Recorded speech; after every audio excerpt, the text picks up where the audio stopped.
Okay, thank you very much. Unfortunately, David had to go, so I can't talk whiskey with him, but I'll wait for next time that we see each other. My presentation is pretty short, but I wanted to touch on two aspects that tonight's theme is covering. One is teacher training, and the other one is going to be about mentorship. The first one, really, the first part is a bit of a plug, if you want, to the hashtag EduReading and the activities in that platform on Twitter, and some of the things that Nicole actually spoke about as well. And she was talking about theoretical knowledge, which is quite well done in teacher training, or ITE. Is that the acronym? ITE. And practical knowledge is perhaps done a little bit less, but perhaps something that we might be needing a little bit more emphasis on would be some research literacy or data literacy. One of the reasons I'm thinking about this is as Victorian teachers, most of us are doing something called a PDP, or whatever acronym you use in your school, which means basically collecting data about your student in order to share at the end of the year the demonstration on how your students have progressed. I'm pretty sure you know what I'm talking about. The data collection process is usually sort of skimmed and not very well explained, at least not in my experience. And it is something that I think that we should do a little bit more. Now, I was saying that this was a little bit of a plug to the EduReading, hashtag EduReading, because the article that is due for this month, for the 22nd of this month, and the conversation that will ensue, is really about data research. If you're interested in that, please have a look at your Twitter handle, and please put in the hashtag EduReading. It will give you some information, and particularly a link to the article that is being read. Why am I thinking research literacy is important? Education is always evolving, so if we do have some information in regards to the theoretical knowledge of education, mine dates from 15 years ago, so I would like to stay up to date with current thinking. Empowering teachers to become more autonomous in their own pedagogical choices. This is also a little bit of a bugbear of mine.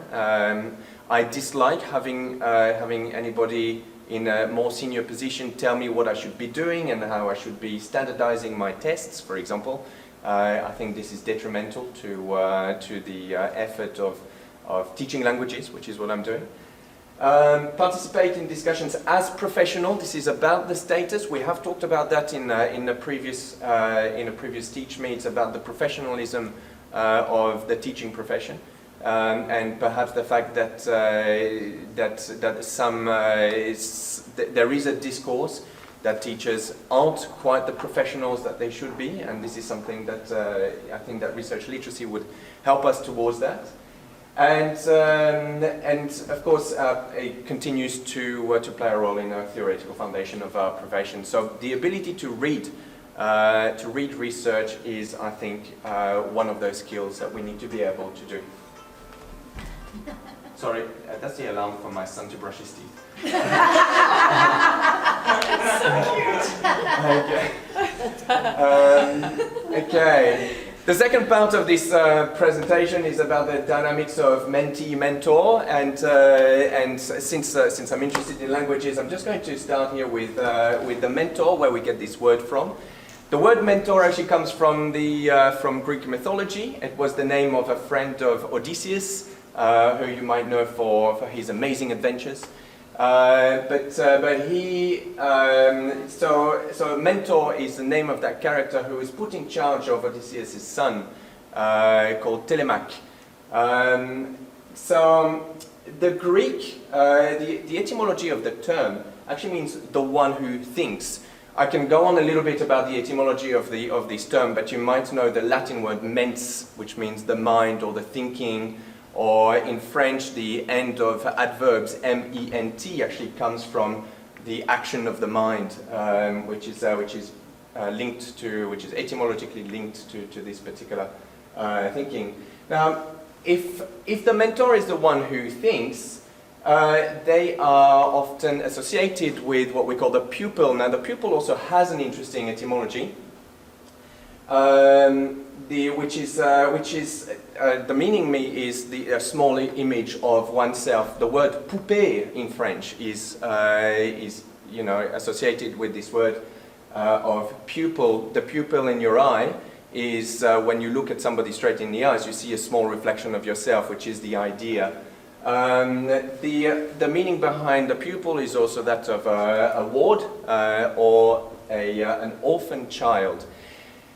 There's actually a bit of an issue. If I look at the dynamic of the mentor-pupil or the mentor-mentee, and I'm not going to go into mentee because mentee is a neologism anyway, but the mentor-pupil relationship, we get actually a picture of what it is, which I think isn't actually reflective of what should be happening or what is actually happening.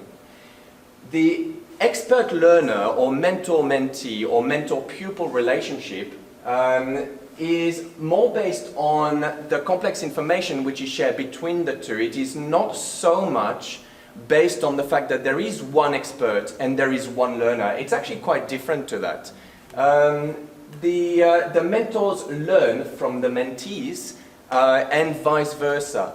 This is actually very important. I'm listening to Nicole talk about the thing that she thinks is important to train students in. Well, if that voice is heard and really taken into consideration at the level of the university, there's actually already quite a lot of things that we can learn from and actually improve on teacher training.